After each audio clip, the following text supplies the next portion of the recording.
following story simulates how a battle between space marines from the 41st millennium and a legend from the Dark Ages of Terra, Slenderman, would play out.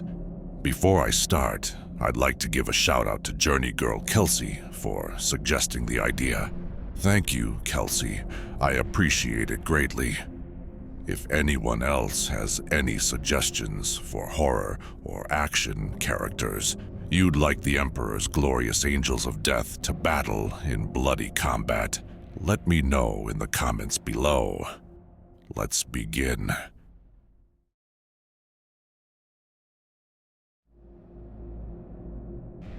Intro. The silent signal Verdant 9 was dead.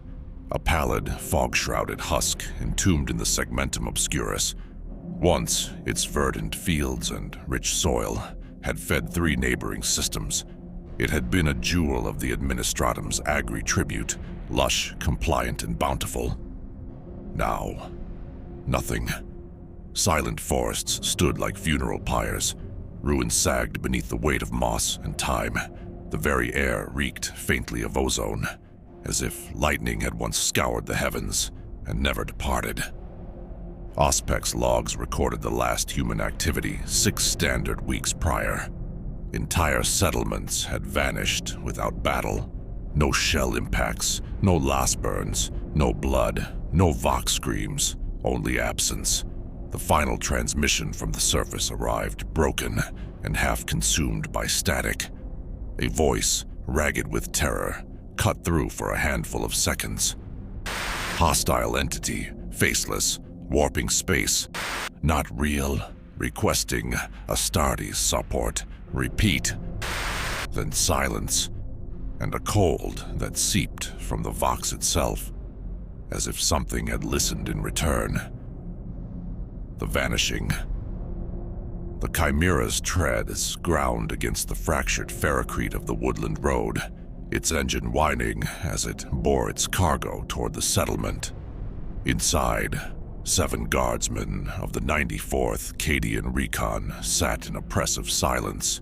Even the sound of the engine felt muted, as though the fog beyond the armor hull sought to smother all noise. Sergeant Velt, 17 years a soldier of the Imperium, kept his weathered eyes fixed on the Auspex mounted to his vambrace. The display spat only static. Eyes up, no chatter. Vox channels open, Velt ordered. His voice held no pretense of reassurance. This was a death march, a suicide mission, and they all knew it. They disembarked at the town's periphery. The place was untouched. No signs of bombardment, no looted homes. The street lamps guttered weakly. Power nodes hummed like dying hearts.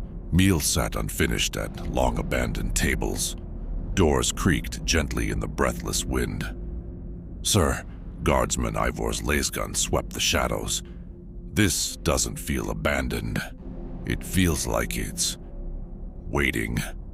Velt dispatched Private Leak and Corporal Merrick to sweep the northern sector. Minutes later, Leak's voice cut across the Vox. "Merrick's gone. I turned for 1 second. He was right behind me. He's just gone." Velt cursed and led the squad to an ancient Ministorum chapel at the town's heart. Inside, the holy place had been defiled. Not by cultists, but by something worse. Every surface, every pew and pillar had been scrawled over in childish hand. Tall, thin stick figures with no faces, their arms impossibly long, standing sentinel among trees. These weren't drawn by heretics, whispered Jenko, the youngest. Children did this. Hundreds of them. A shape flickered at the far end of the chapel, tall, pallid, faceless. It stood as if it had always been there. Then it wasn't. "Contact rear," Ivor screamed. Something like a tentacle snapped down from the vaulted ceiling and wrenched him skyward. His cry cut off. A heartbeat later, blood rained onto the altar. "Fall back! Engage!" Velt roared, firing into the fog.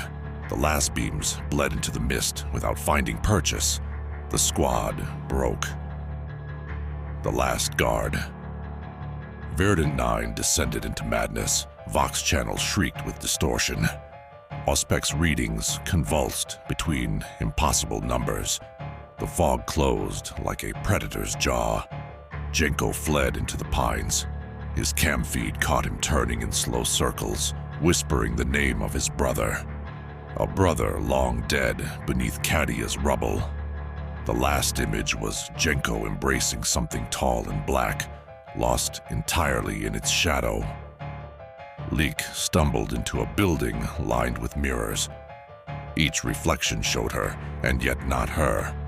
In the glass, her face grinned, wide and hungry. She died, surrounded by last-scored shards.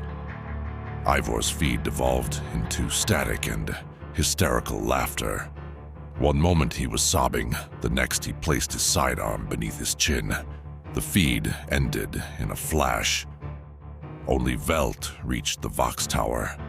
Bleeding heavily, dragging a shattered compact, he gasped into the transmitter.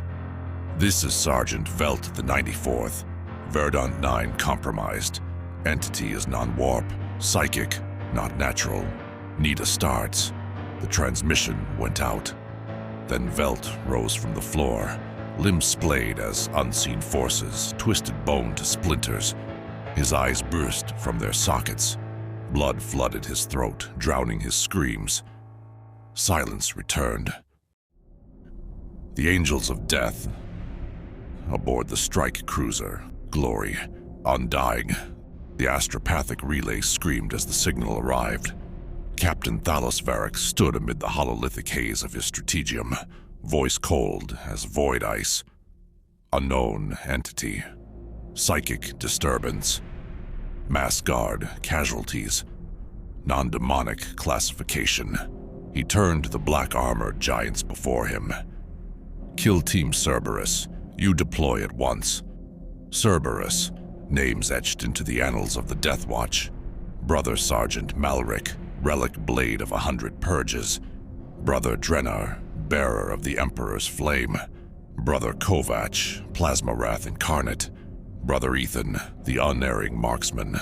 Brother Virex, apothecary and psychic null. Each gave a warrior's bow. The drop pod fell like judgment. Descent into fog.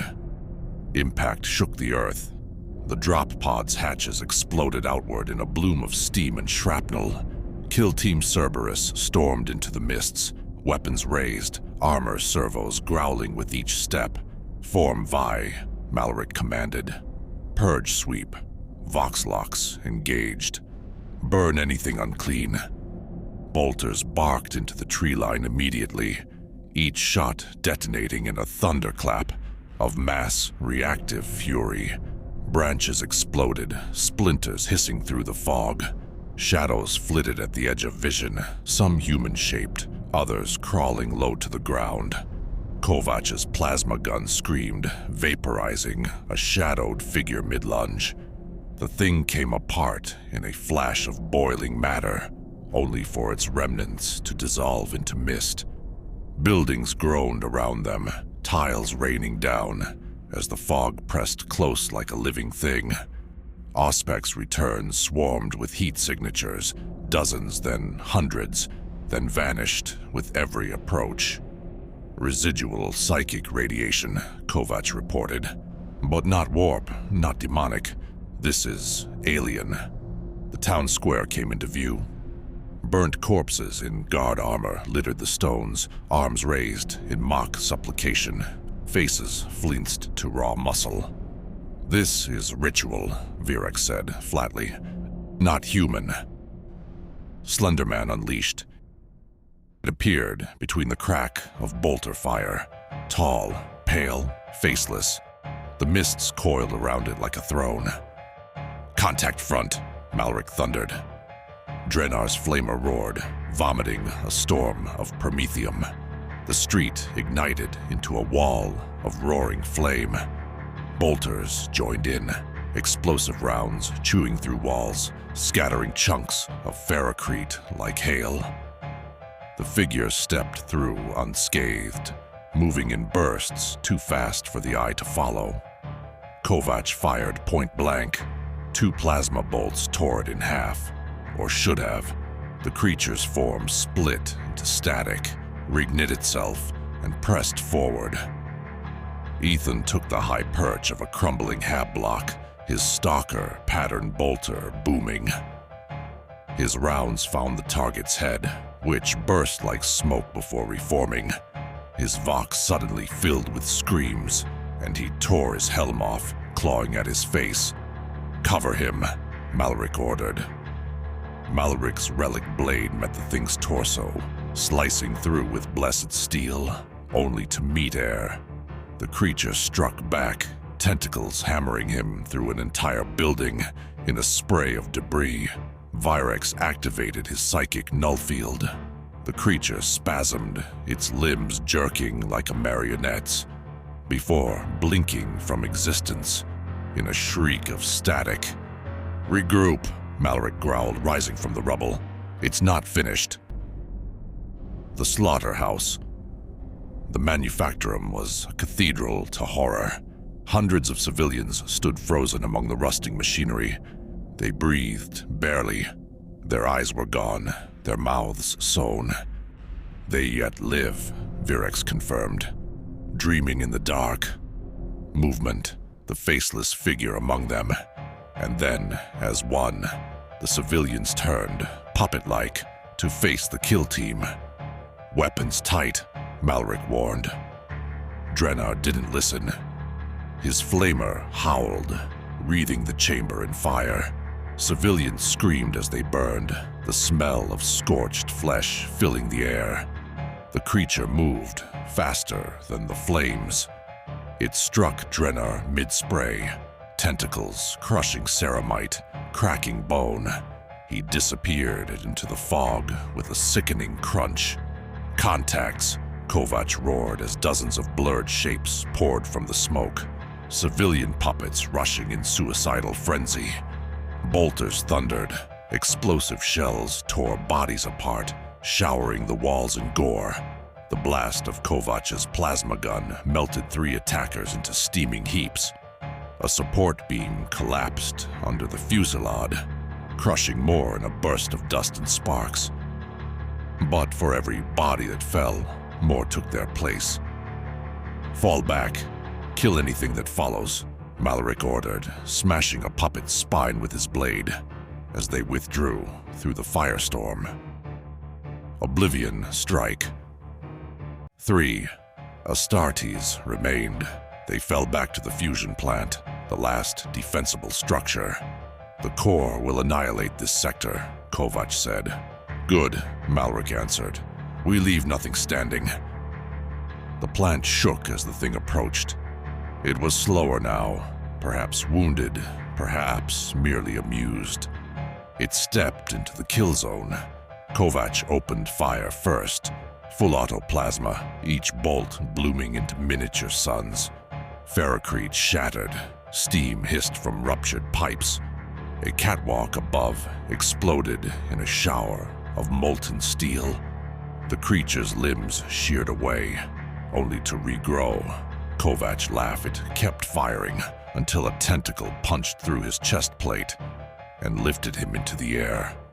His final shot burned through the thing's shoulder before his body was flung aside like a toy. Malric roared and charged, smashing into the figure with all the force of an Astartes in full plate. Blade met limb, ceramite met bone, and each impact echoed like a thunderclap. Tentacles pierced his torso, lifting him clear off the ground. But still, he held the creature in place. "Now," he bellowed. Virex slammed the detonation rune. The psychic null charge ripped outward in a wave of blinding white. The world screamed, tore, and fell silent. Ending. It watches. Still aboard Glory, undying, Virex delivered his report. Entity neutralized, null detonation successful. Recommend immediate quarantine and memory purge. Behind him, a screen flickered. A drawing appeared, a faceless figure among the trees. It vanished. You can slay the body, but the story endures, so long as a single soul believes.